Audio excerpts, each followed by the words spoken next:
EBD, lição 12,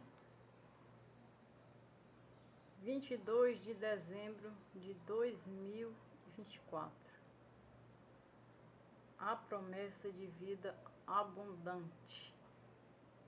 O hino da harpa 559, que diz assim: Bíblia Sagrada, és a palavra de Deus, és o mapa da jornada dos que seguem para o céu, és a carta enviada que o atalaia tem na mão, és as velas da jangada que nos leva à salvação.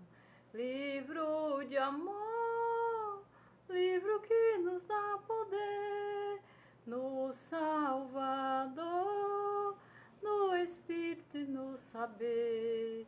Livro bendito, só em ti pode habitar a palavra de amor que dos lábios do Senhor saiu para em ti falar.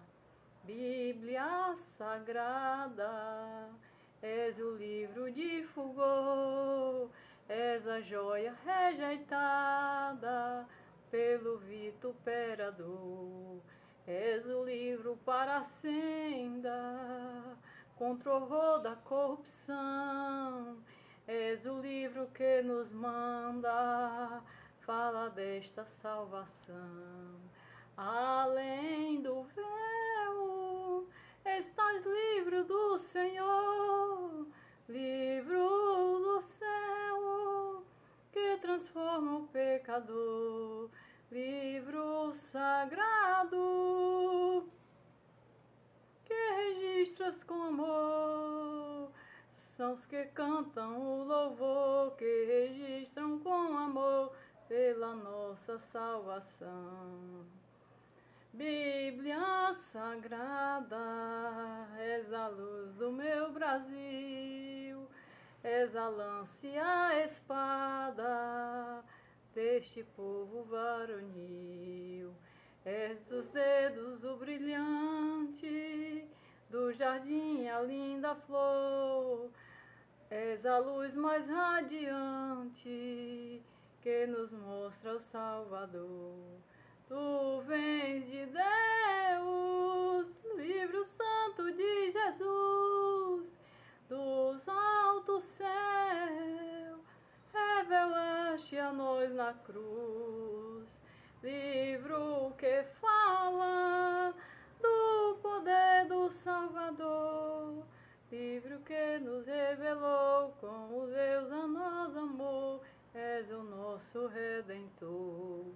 Além do véu estás livre do Senhor, livro do céu que transforma o pecador, livro sagrado, bem-aventurados são os que cantam o louvor, que registras com amor pela nossa salvação.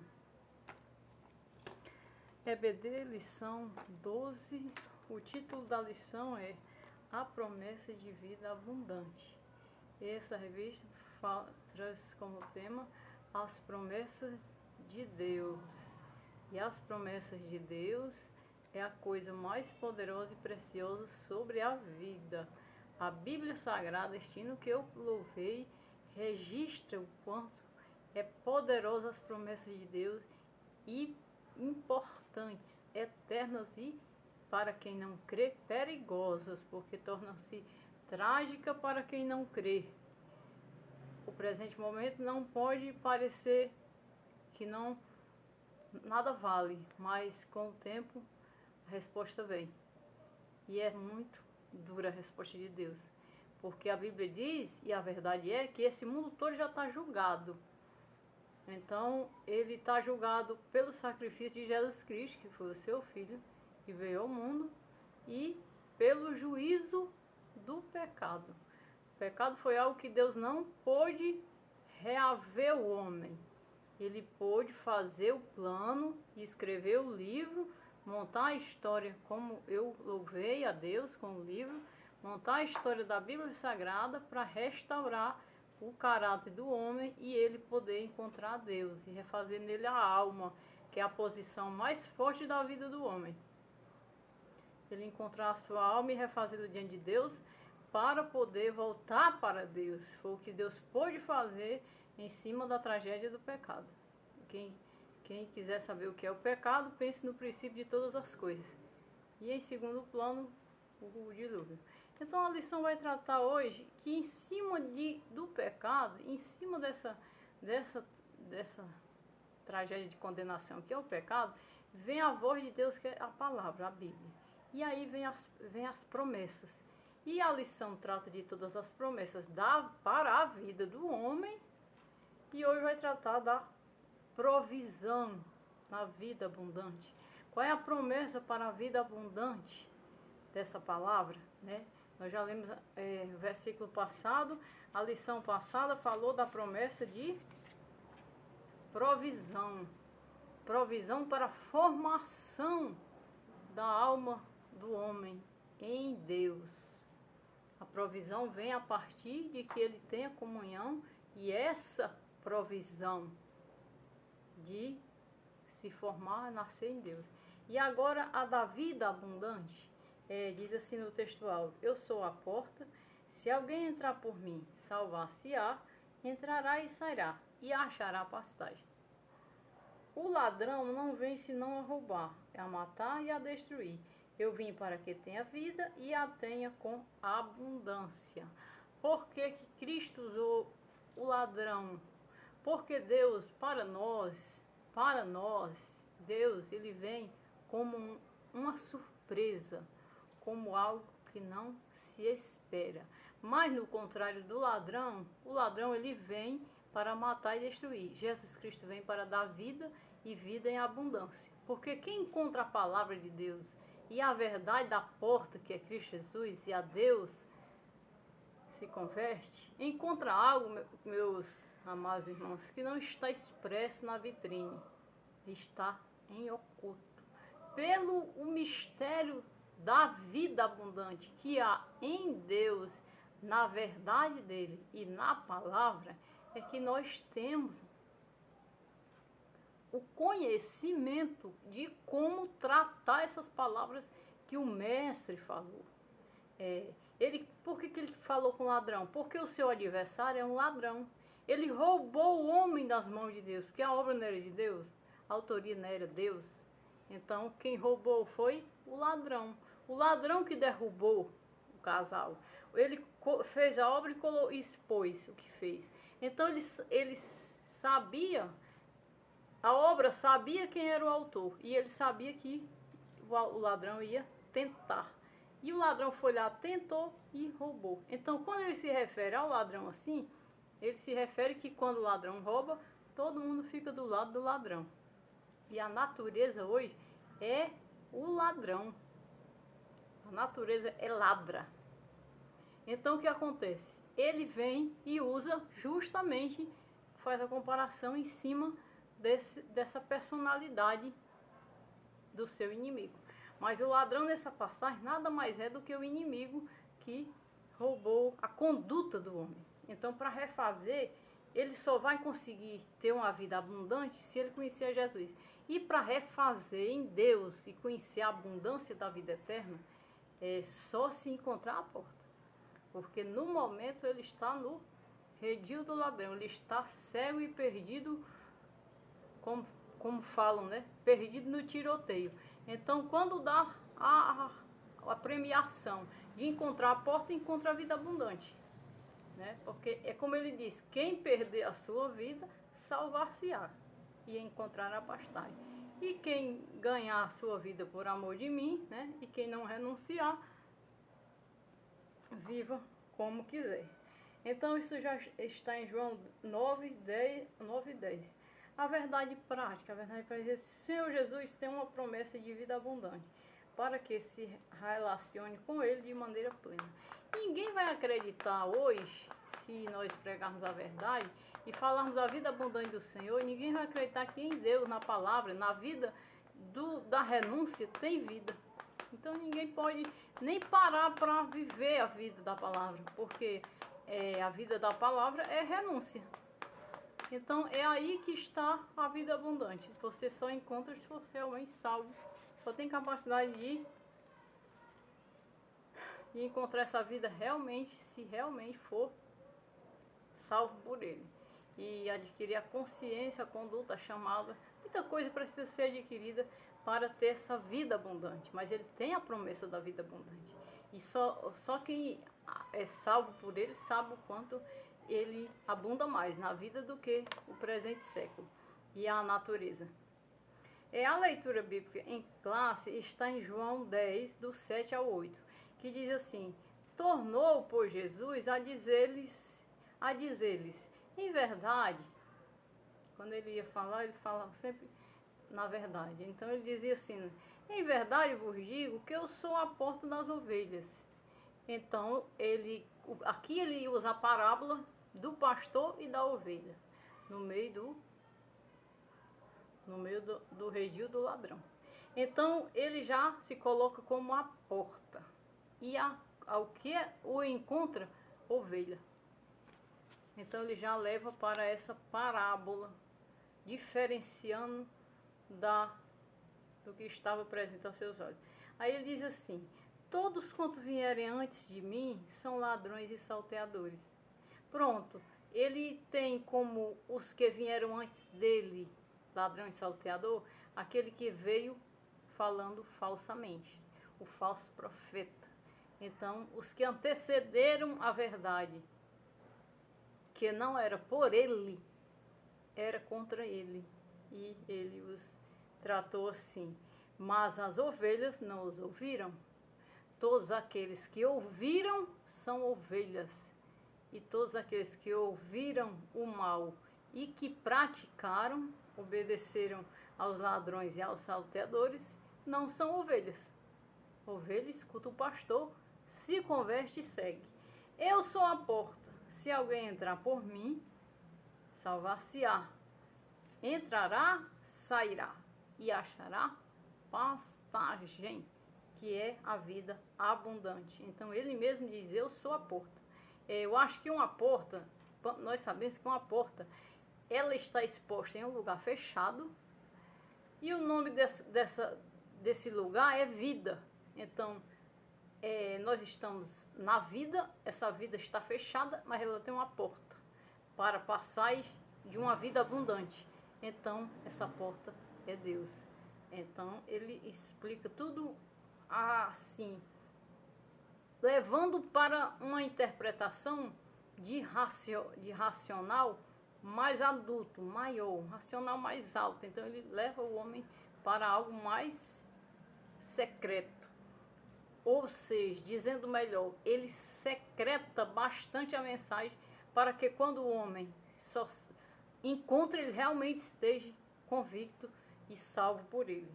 O ladrão não vem senão a roubar, matar e a destruir. Eu vim para que tenham vida e a tenham com abundância. Então não precisa falar mais nada. Ele já está tratando o seu inimigo com essas características. E aí ele segue dizendo: eu sou bom pastor dá a vida pelas ovelhas. Aqueles que o seguem, ele não abre mão delas. Mas o mercenário, que não deixa de não ser o mesmo ladrão, que não é pastor, que é o seu inimigo, de quem não são as ovelhas, viu o lobo e deixa as ovelhas e foge. E os lobos as arrebatam e as dispersa, as mata. Do ladrão para lá tem o mercenário, tem o salteador e tem toda a comitiva do mal, que não reconhece o seu pastor. Então a ovelha que não reconheceu o pastor, ela para de ser ovelha e vai ser realmente uma outra vítima, né? Mas desses mesmos autores que Cristo usou aqui: mercenário, ladrão, salteador. Ora, o mercenário foge porque é mercenário e não tem cuidado das ovelhas. Eu sou bom pastor e conheço as minhas ovelhas, e das minhas ovelhas eu sou conhecido. Então essa comunhão é forte e profunda entre o pastor e a ovelha. Ele disse: eu conheço as minhas ovelhas e dela eu sou conhecido. Então é por isso que eu penso e eu chego a falar que ser cristão não é depender de uma igreja, de um pastor, de uma liderança. É você depender até de você mesmo. Então você não pode ser crente só na mão do pastor, dentro da igreja. Você tem que ser crente em todo lugar e você tem que estar com esse, ligado nesse pastor, que é ele quem vai lhe dar todo o poder de vencer todos os momentos. E aqui ele confirma, ele diz: eu sou o bom pastor e conheço as minhas ovelhas, e das minhas ovelhas eu sou conhecido. Então tem que conhecer o caminho. Assim como o Pai me conhece a mim, também eu conheço o Pai e dou a minha vida pelas ovelhas. Então, a partir daí, a partir de que a ovelha está com ele, ele vai até o fim. Ainda tem outras ovelhas que não são deste aprisco. Também me convém agregar estas, e elas ouvirão a minha voz, e haverá um rebanho e um pastor. Ele já estava tratando da salvação mundial. Por isso, o Pai me ama, porque dou a minha vida para tornar a tomá-las. Porque o Pai as deu, então ele a toma com muito zelo, e por elas é pastor. Ninguém me tira de mim, mas eu de mim mesmo a dou. Tenho poder para dar e poder para tornar a tomá-la. Esse mandamento recebi de meu Pai. Estando na mão dele, ele tem poder de fazer o que quiser, porque ele é Deus. Então, só é necessário aprender uma coisa: ele é o bom pastor. Ele é o bom pastor e ele conhece todas as suas ovelhas. Quando ele diz aqui, ainda tenho outras ovelhas que não são deste aprisco. Também me convém agregar a elas, e elas ouvirão a minha voz, e haverá um rebanho e um pastor. No momento que ele falava, ele estava pastoreando sobre Jerusalém e a Judeia. E Jesus, ele tinha consciência ali que quem mais esperava ele ali naquele momento era o judeu. A história vinha totalmente sendo tratada para que ele viesse para os judeus. Então ele usa essa expressão: eu tenho outras ovelhas que não são desse aprisco. Também me convém agregar a estas, e elas ouvirão a minha voz, e haverá um rebanho e um pastor. Então ele já estava ensinando que não seria só para os judeus, né? Então vem o princípio da lição, vem a introdução, ponto 1, ponto 2 e ponto 3. A introdução diz: nesta lição estudaremos a promessa da vida abundante prometida pelo Senhor Jesus, como João 10, baseado em João 10. Eu acabei de escrever todo João 10 e ali. Cristo como pastor, ele está com uma porta aberta. Dentro de um redil onde há ladrão, salteadores e mercenários. E ele, nesse redil, que é o mundo, que é as trevas, ele é a porta. E quem entrar por ele, salvar-se-á. Encontrará pastagem, conhecerá a outra vida, que essa é a promessa da vida abundante. Não limitar a vida só nessa, mas conhecer a vida abundante que há em Deus. E aí ele trata toda a sua vida, a sua alma, para que ele dê dignidade de ver. Por que Cristo pede todo o processo? A salvação é um processo. Por que Cristo precisa processar a ovelha que entra pela porta? Porque a salvação, ela precisa ser vista, e ela só é vista quando a ovelha passa pelo processo. Se a ovelha não passar por processo na mão do pastor, ela não vê a salvação. Ela pode ouvir o nome do pastor, fazer a alegria, a festa com a alegria do nome do pastor, usar a fé, mas ver a salvação e a vida abundante que há no mundo do pastor, ela não consegue ver. Então ela é processada e ela é tratada para viver essa promessa da vida abundante, né? Porque essa vida abundante, ela não é aqui, ela não se limita só nessa vida secular. Porque tem pessoas que conhecem o pastor e vêm para o pastor só por essa vida. Por alguma questão de cura, alguma questão de oportunidade. de facilidade e de bênção. Isso é maravilhoso. Eu não discordo de quem serve a Deus nesse perfil. É maravilhoso. Mas a vida que ele tem para dar, ele vai além. E a lição trata justamente dessa vida. O ponto 1 de Jesus, a fonte de vida abundante. A fonte da vida, a fonte de verdadeira vida, que é o Evangelho de João, que fala dessa outra vida, que diz assim, o Evangelho de João, no capítulo 10, apresenta o Senhor Jesus como o bom pastor. O bom pastor dá a vida pelas ovelhas. Então, Cristo em João é a porta é o bom pastor. E no 2, a fonte de vida. Nos versículos de 8 a 10 de João, nosso Senhor faz um contraste entre ele, que é a porta, e os outros que vieram antes dele, identificados como ladrões e salteadores, que apenas trazem roubo, morte e destruição. Deus, ele está vindo, ele enviou a Jesus para a obra das suas mãos.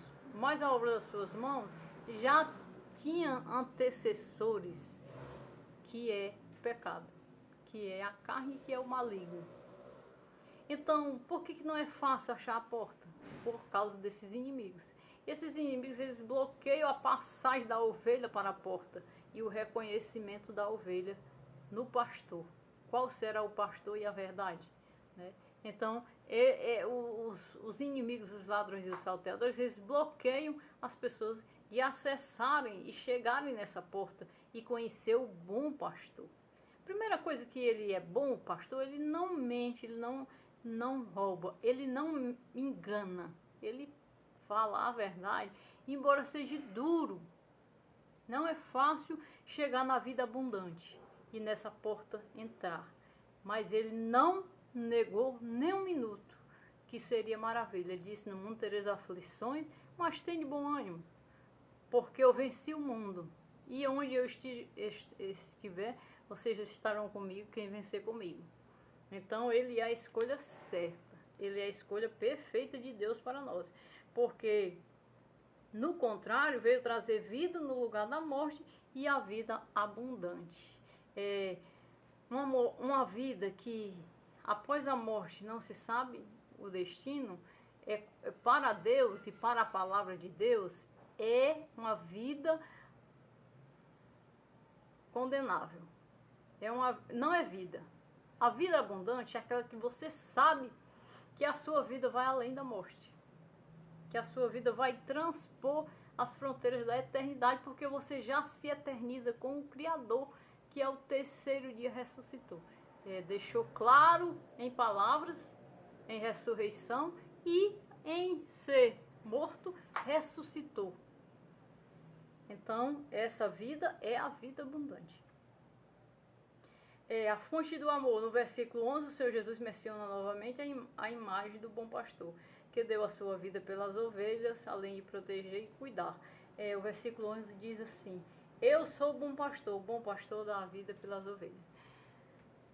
A partir de que você chegou no bom pastor, ele é bom, então ele sendo bom, ele dá a vida pelas ovelhas. O que foi necessário para que você se tornasse uma ovelha e você entrasse na vida abundante?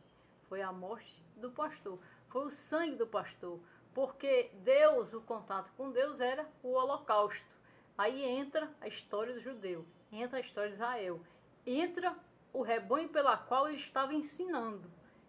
Entra agora quando ele diz: eu sou a porta, o bom pastor dá a vida pelas ovelhas.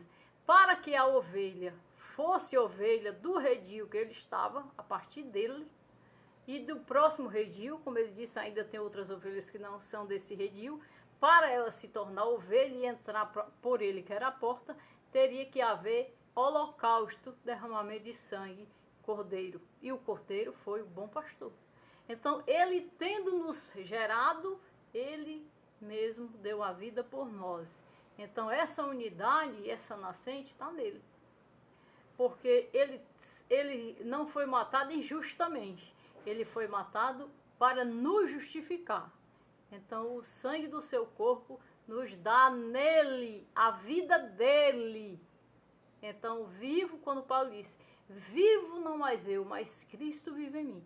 Ele estava acima das possibilidades de vida. Ele estava acima das circunstâncias e das lutas. Então ele dizia, não mais vivo eu, mas Cristo vive em mim.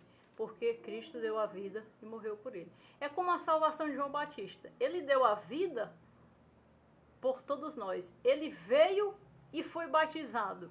Quem batizou João Batista? Nenhum. Então, o batismo dele era por João Batista. Então, João Batista ganhou a salvação nele e por ele. Porque ele foi o pai de João Batista. Quando João Batista começou a pregar, e as ovelhas sedentas ouvirem a pregação e agregarem, e o pastor João, já pensou se Cristo não chega na história? Eles iam dizer, e o pastor João?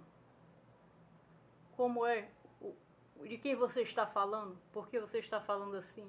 Então o pastor justificou a pregação de João, porque João era profeta. E o profeta estava ali profetizando para uma nação, para um tempo. E quando o cordeiro vem, ele toma e consuma. Então o pastor dá a vida pelas ovelhas. E uma das maiores ovelhas foi João na missão de Jesus Cristo. O ponto 2 diz assim, vida abundante. A vida abundante. O conceito da vida abundante. Mediante o relacionamento que estabelecemos com Deus por meio de Jesus Cristo, nosso pastor, podemos comentar a respeito do que significa vida abundante mencionado pelo nosso Senhor em João 10:10, que diz assim: o ladrão não vem senão a roubar e a matar, a destruir. Eu vim para que a tenha vida e tenha com abundância. Ou seja, ele dizia assim, fora de mim só tem morte e destruição. Quem está fazendo isso? O ladrão e o salteador. Agora, em mim eu dou vida e vida com abundância. Então, ele como Deus, como bom pastor, ele discernia o sentido da ação e do plano de Deus na salvação do homem. Então, ele discerniu o tempo que ele estava dividindo todas as coisas. Eu dou vida, quem entrar pela porta, eu dou vida e vida em abundância. O que tem fora de mim é ladrão e salteador, que vai dar morte e destruição. Simples assim, só até aqui. Isso é o conceito de vida abundante para Cristo. E aí vem, a vida abundante também influencia a família. No episódio bíblico, na ocasião da libertação de Paulo e Silas da prisão, o carcereiro apavorado perguntou a Paulo o que podia fazer para ser salvo. De modo que o apóstolo Paulo respondeu, crê no Senhor Jesus Cristo, que vai ser salvo tu e a tua casa. Atos 16:31. A salvação em Cristo não se aplicaria apenas ao carcereiro, mas de maneira abrangente em toda a sua casa. Outra característica da vida abundante, a salvação em sequência. Venha tu, que eu salvo tu e toda a tua casa. Então, quando ele pregou ali para aquele carcereiro, ele entrega sua vida a você, que Cristo promete pela palavra salvar toda a sua casa. E ali era mais uma característica da vida abundante. É a salvação passar, é a salvação crescer onde ela entrar. Por exemplo, numa casa, uma pessoa da família encontra a porta. A promessa sobre aquela pessoa é que todos consigam também encontrar a porta, porque a porta é onde está o bom pastor e onde está a vida abundante. Então, essa ação de Deus sobre a salvação é uma das características da vida abundante. É a continuidade da salvação por Cristo Jesus. Aí vem o 3, né? O 3 diz assim, diversas bênçãos provenientes da vida abundante. Quais são as bênçãos que poderão vir dessa vida abundante? Quando passamos a ter um relacionamento pleno com Cristo, por isso, devolvendo a vida abundante, passamos a desfrutar das copiosas bênçãos, entre as quais podemos destacar a paz em Deus, a tranquilidade nas decisões, pois trata-se de uma realidade prometida pelas Escrituras, para quem tem uma vida. A vida abundante, ela está baseada em diversos livros da Bíblia que pode caracterizar a vida abundante. João 14, 27, Romanos 5, 1, João 13, 34 a 35, Salmo 136, Gálatas 13 a 5, Romanos 5, 5, Lucas 21 e 9, Romanos 5, 4. Vida abundante é salvação. A salvação, ela tem todo um plano e toda uma característica que a Bíblia ensina passo a passo, tanto no Antigo como no Novo Testamento. Mas por que nós usamos o fundamento do Novo? Porque o pastor Paulo de Tarso e os pastores Pedro, João e todos os apóstolos e discípulos que foram pastores, eles, pelo Espírito Santo, deixaram uma escrita fundamental para a bênção da salvação. Então, a primeira bênção da salvação é a comunhão com Deus. É Deus dirigir todos os seus passos. É como a promessa da provisão. Cristo vem morar dentro de você e aí ele lhe trata para que você consiga ver a vida abundante. Se você não aprender na palavra com Deus, você não vai conseguir ver a vida abundante. Você vai ficar na influência do nome de Jesus, nos movimentos, na alegria, e não vai descobrir espiritualmente as promessas da vida abundante. Então, a salvação, ela patrocina, além da comunhão, a presença de Deus com você, que ele vai lhe mostrar as bênçãos de tudo isso. O passo a passo, a comunhão, a cura contínua, a edificação na palavra, a postura cristã que ele vai lhe gerar, o entendimento que tem essa postura diante de Deus e como ela influencia essa postura diante dos homens. Então, essa postura cristã tem que tratar a sociedade que você vive, o mundo que você vive, que você gera. Então, tudo isso faz parte da vida abundante. Tudo isso faz parte da promessa da vida abundante. O tratar e a herança da salvação, o espaço da salvação. O salvo, ele tem que influenciar. Quando chegar em um ambiente que alguém não gostar de um salvo, não gostar de um comportamento de um salvo, realmente o salvo, ele não pode questionar estar ali, mas ele precisa manter a sua postura para que, se porventura tiver alguém que para salvação, alguém possa ver a postura e se humilhar ou de alguma forma ser alcançado.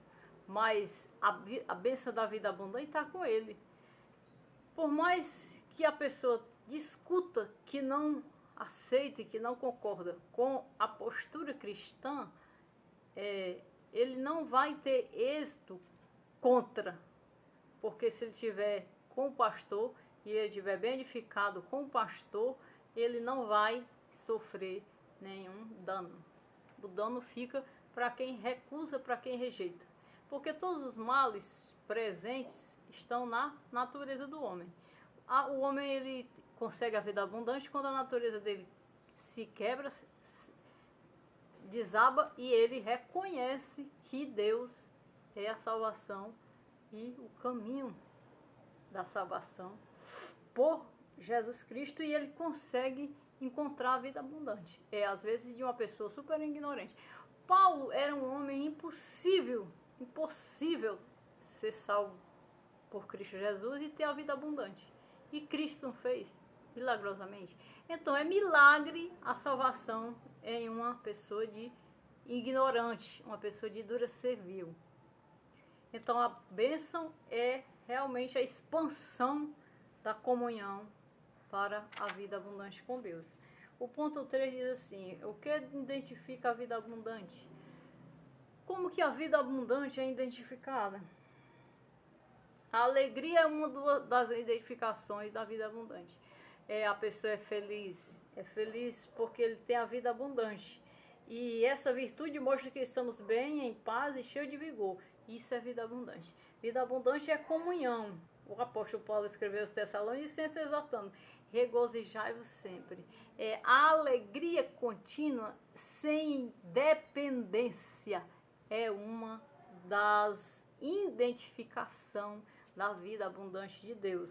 A gratidão por tudo é outra virtude da vida abundante, que identifica a vida abundante. A gratidão é uma virtude cristã que releva humildade e ao mesmo tempo dependência total de Deus acerca de tudo que acontece em nossa vida. Nós às vezes nos convertemos por um milagre, mas o tratamento da nossa salvação é manter a alegria daquele milagre contínua em nossa vida como uma memória e sempre trazendo a presença de Deus. E isso gera uma gratidão e ao mesmo tempo uma alegria, porque Cristo vai nos tratar como pessoas na postura cristã da salvação. E agora vamos para o último ponto, que diz assim: vida no Espírito e vida de oração. Duas outras identificações da vida abundante. Você vai manter uma vida Espírito com Deus e você vai manter uma vida de oração com a igreja e comunhão. Na vida abundante, o Espírito Santo preenche o crente. A Bíblia diz que para viver no Espírito, devemos estar inclinados às coisas do Espírito, Romanos 5:11. A porta tem um rei, que é o bom pastor. O bom pastor, ele está nessa porta ressuscitado depois dos 3 dias. Então ele está em aspecto sobrenatural. Porque o que está conosco aqui na vida é o seu Espírito Santo. Então é esse Espírito Santo que está conosco dentro da porta. E o que vai identificar a vida dele abundante em nós é a comunhão com o Espírito Santo e a comunhão com a oração, com a casa de Deus, com a igreja, com o mandamento da palavra, com os mandamentos cristãos para a vida e para a vida abundante. Então, o que identifica a vida abundante? A alegria, a gratidão, o Espírito Santo contínuo e a oração, o clamor, a comunhão, a chamada de Deus para a causa, para a situação, e ainda que isso seja uma batalha espiritual para você vencer e para Deus chegar na hora que Ele marcou para lhe salvar e confirmar a sua vida abundante e a sua salvação. E essa é a lição 12ª da revista do último trimestre do ano, e a próxima será a última lição do ano e da revista. E essa foi a lição 12, a promessa de vida abundante. Amém.